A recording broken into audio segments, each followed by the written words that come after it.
ఒక్కగానొక్క కొడుకు ఇంటి వారసుడని కనపడిన వాళ్ళందరికీ చెప్పారు. చివరికి ఇలా తయారయ్యాడు. మన కర్మ మనం అనుభవించాల్సిందే. ఒక్కనే కొడుకునైనంత మాత్రాన అల్లరి చిల్లరగా తిరగలేదు. నేను తాగడానికి కారణమేంటో ఎవరో మీకు తెలీదా డాడీ? తారక్, నువ్వేం మాట్లాడకుండా గదిలోకి వెళ్ళి పడుకో. ఆ నీలవేణి వల్లే వీడిలా తయారవుతున్నాడు. ఏంటి డాడీ? నీలవేణి వల్ల నాలో మార్పు వచ్చిందా? ఛా! నిజానికి తన వల్లే నేను మనిషిగా మారాను.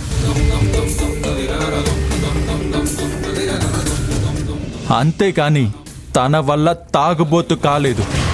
మీ ఆవిడ వల్ల అయ్యాను తాగుబోతుని.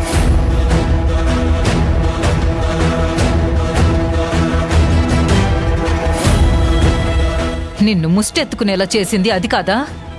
ఏంటి డాడీ ఇలా అంటుందేంటి మీ ఆవిడ? గుడి దగ్గరకు వెళ్ళి చిల్లర అడుక్కోమని చెప్పింది నీలవేణినా?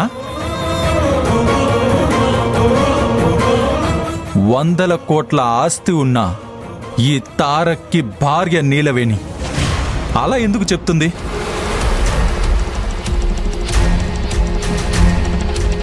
నిర్ణయం ఎవరిది? నా భార్యని కాపాడుకోవడానికి నేను అడుక్కున్నాను. ఇది నా నిర్ణయం. మధ్యలో నీలవేణికి సంబంధం ఏంటి డాడీ? అయితే ఏముంది? చేతిలో చెప్ప పట్టుకుని అమ్మ రూపాయి ఉంటే దానం చేయండి అని అడుక్కోడానికి కారణం అదే కదా.